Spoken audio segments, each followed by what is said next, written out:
Rarely at any of these companies do you see any moves at the top being made, which goes to show that Square Enix understands that they're falling behind in an ever-competitive market.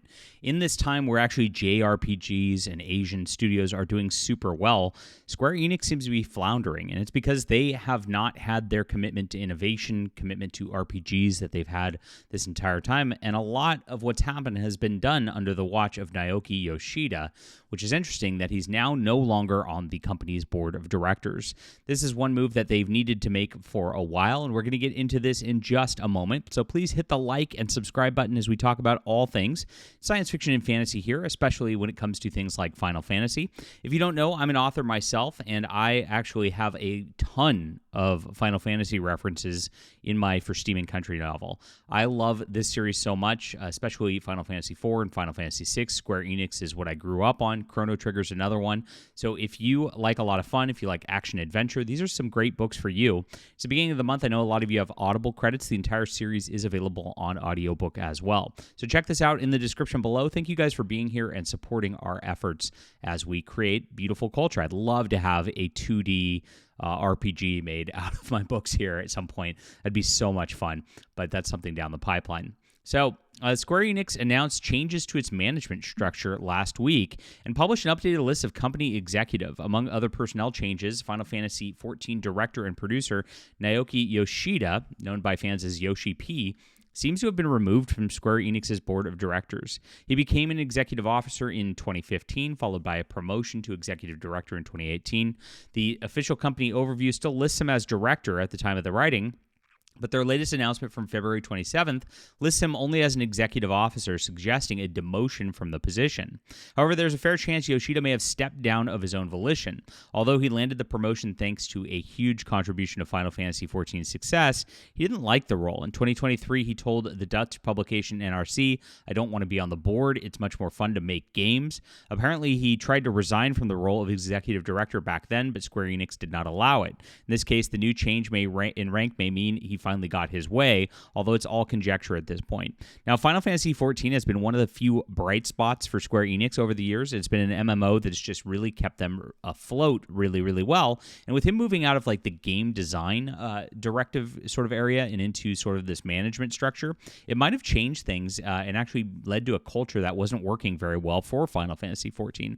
We saw reports at the beginning of this year that Final Fantasy XIV is threatening to drop below 1 million active players, something we've not seen before. This is absolutely a crazy thing, and if this is dropping at a big rate, which as of a recent patch, a lot of players didn't like what was going on, they've actually got kind of a woke activist in there causing some problems for Final Fantasy as of late, and because of that, this might have been something that moved for them to actually shake up their board at Square Enix. It would make a lot of sense. There's also been some lackluster reviews for Final Fantasy XVI, which most people think was mid. I know Endymion likes it a little better than a lot of people, but that's kind of where it was as far as a new release. And we know that Final Fantasy Rebirth and Remake has not really sold as well as people thought that it was going to at the time. So Square Enix is in a spot where they really need to push some innovation, do work on gameplay and things like that. If they've moved him back into this role, probably something better. So a lot of people are disappointed with the story after patch 7.1's attempts to spice things up. There were a lot of complaints on this, and it's dropped below 1 million players, and that's pretty crazy over the last month. With this large player drop-off from the patch, it seems like they see that the writing's on the wall in terms of getting their content subscriptions going, their extra paid content going, and that causes a massive plot problem in revenue for the company to where they do actually need to restructure and do something different. Now, there's been other complaints recently about their housing system in Final Fantasy XIV as well. This housing system is one where you have your player houses where you can actually, customize things and store things, etc., which is always a good thing in an MMO. People like this kind of thing. But they've got it set up so there's a limited amount to how many there can be on each server.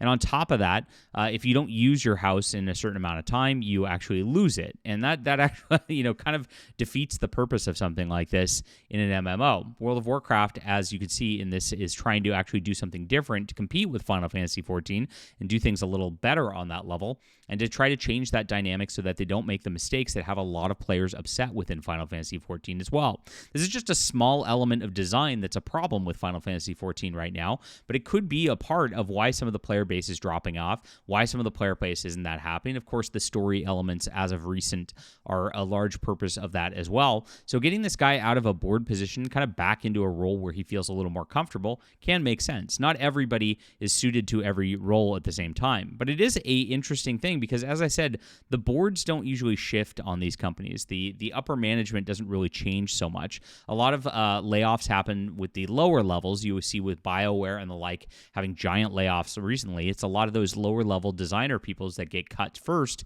while these people try to preserve their jobs a lot of the time. And if he didn't like this job, it makes sense that he was not probably doing the best job he could have done in this situation. So the latest Dawn Trail for Final 14 actually drove the company's earnings along this fiscal year around Dragon Quest III HD 2D remake, which of course had its own controversy surrounding it as they were trying to appeal to the West with it by changing the male and female to person type A and person type B, which is something that nobody wanted out of the game.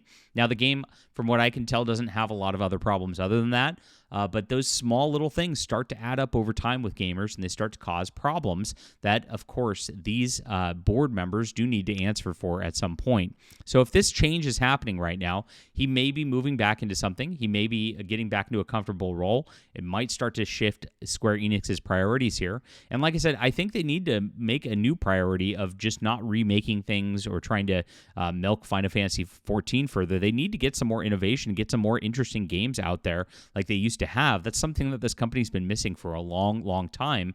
And without creatives in the correct places, you're not going to ever have that within a company.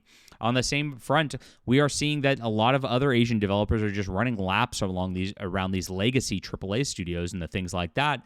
And so when you see that coming out of China, when you see how well Marvel Rivals is doing and just crushing it, when you see how well different smaller studios are developing and actively just like taking all the top spots from what should have been big legacy games, you know that like it's a talent problem at the core of it, and these companies and their systems that they've set up are a big part of the problem. It is a systemic problem, and Square Enix has really had this for a long, long time, and it does need to catch up to what's going on in the modern video game environment.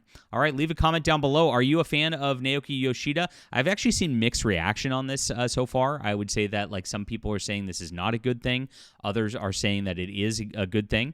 I think if this guy did not want to be in the position and wasn't comfortable there, and of course, the problems with Final Fantasy XIV as of late, it seems like it is probably a good move for Square Enix, but we'll see how it goes and report on it along the way. Leave a comment down below with your thoughts. Please hit the like and subscribe button. Please check out my books, guys. If you love Final Fantasy, this is going to be for you. It's in the description below. Appreciate you for being here.